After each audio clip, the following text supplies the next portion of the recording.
आजमगढ़ शहर के रैदोपुर में स्थित लाइफलाइन हॉस्पिटल की जांच के लिए 14 सूत्रीय ज्ञापन सामाजिक संगठनों ने कमिश्नर और डीएम को सौंपा। इसी के साथ ही लाइफलाइन हॉस्पिटल प्रबंधन का सोशल मीडिया के फेसबुक प्लेटफॉर्म पर चल रहा वार अब प्रशासनिक कार्यालय तक पहुंच गया है। अस्पताल प्रबंधन ने 17 जून को जहां पहले फेसबुक पर लिखे जाने को लेकर आजमगढ़ शहर कोतवाली में अज्ञात के खिलाफ मुकदमा दर्ज कराया, तो 19 जून को कुछ सामाजिक संगठन इस अस्पताल के प्रबंधन पर सवाल उठाए और 14 सूत्रीय जांच का मांग पत्र मंडलायुक्त को सौंपा और जिलाधिकारी से लेकर मुख्यमंत्री राज्यपाल तक को उसकी प्रतिलिपि भेजी। हम आपको बताते चलें कि कुल मामला क्या है। आरोप है कि मामला कोरोना पॉजिटिव मरीज को लेकर शुरू हुआ।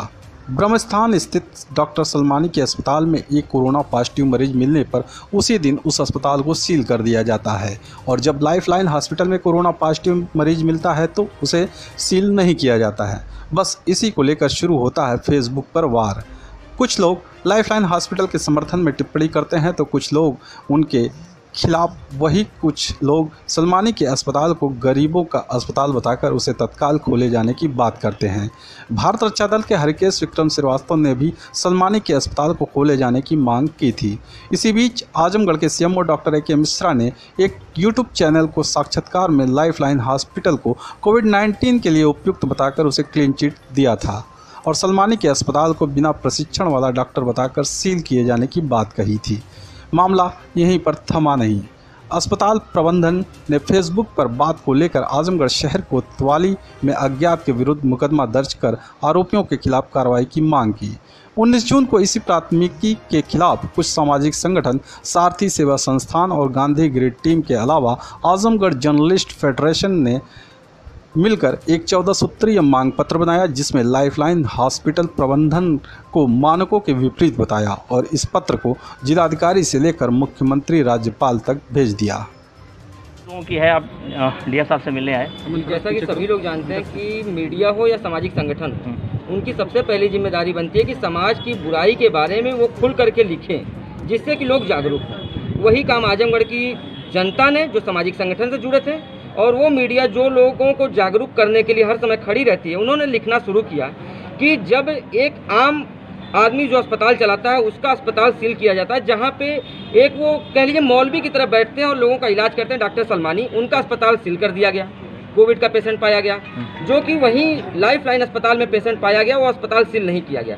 क्या नियम थे, क्या कानून थे, हम सभी लोगों को कोई चीज़ नहीं पता थी। हमने अपनी आवाज़ लिखी कि आखिर ऐसा क्यों हुआ। उसके बाद लाइफलाइन अस्पताल की तरफ से जानकारी मिली कि कोतवाली में अज्ञात लोगों के खिलाफ एफआईआर दर्ज कर दी गई है। एफआईआर इसलिए दर्ज की गई है कि लोग हमारी बुराई कर रहे थे। तो सबसे बड़ा सवाल ये था भैया कि अगर इनको लगा कि हमारी बुराई हो रही थी तो क्या अभिव्यक्ति की आज़ादी यहाँ पर नहीं है आजमगढ़ में?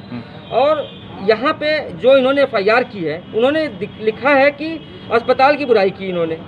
तो हम लोगों ने आज उसी प्रकरण को लेकर के 14 सूत्रीय मांगों को लेकर डीएम साहब को ज्ञापन दिए। क्या मांग है आपकी? जी, हमारी मांगे हैं कि जो इनके अस्पताल का मानक है, उसमें जो अलग अलग उनके डिपार्टमेंट होते हैं, अलग अलग विभागों से जो उनको परमिशन लेनी होती है, क्या उनकी परमिशन वैध है? एडीए का जो नक्शा है, ये भी जानकारी में मिला है कि एडीए का नक्शा उनका पास नहीं है। जो कूड़ा निवारण केंद्र बनाया जाता है, सभी अस्पतालों को ये सख्त निर्देश है कि सबसे पहले आप कूड़ा निवारण केंद्र बनाएंगे, जिसमें कि जो उसमें अस्पताल के अपशिष्ट निकलेंगे उसको नष्ट करेंगे आप। लेकिन ये आप देख लीजिए कि शहर के बाईपासों पर ले जाकर सभी अस्पताल वाले डंप करवाते हैं, जो कि जानवरों के लिए सबसे ज़्यादा विशेष करके घातक है। तो उन सारी चीज़ों को लेकर के 14 सूत्रीय मांगों को हम लोग डीएम के सामने प्रस्तुत किए हैं और कमिश्नर महोदय को दिए हैं। माननीय राज्यपाल महोदय को फैक्स के माध्यम से जिलाधिकारी महोदय से भिजवा रहे हैं, माननीय मुख्यमंत्री जी को भिजवा रहे हैं। कुछ लाइफलाइन अस्पताल में जब अनियमितता पाई गई, वहाँ कुछ कोरोना के मरीज पाए गए और आम जन भावना के अनुसार जहाँ की 250 मीटर के अंदर जब एक कोरोना का मरीज पाया जाता है और उस स्थान को जब सरकार द्वारा, सत्ता द्वारा, प्रशासन द्वारा सील कर दिया जाता है, वहीं एक लाइफलाइन अस्पताल जहाँ पर 2-2, 3-3 मरीज पाए गए और उस मरीज के पाए जाने के बाद भी वो अस्पताल सील नहीं हुआ। साथ में 24 घंटा 48 घंटा जो भी उसको सैनिटाइज करने का जो एक प्रावधान है वो भी नहीं किया गया।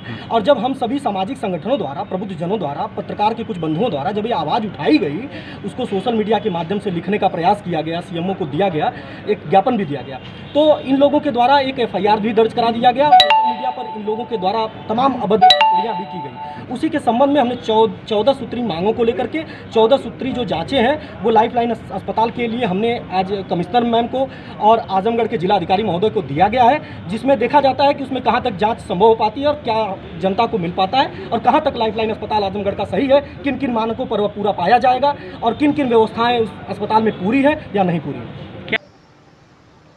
फिलहाल अभी लाइफलाइन अस्पताल प्रबंधन की तरफ से इस 14 सूत्रीय जांच पत्र पर अपना कोई पक्ष नहीं दिया गया है।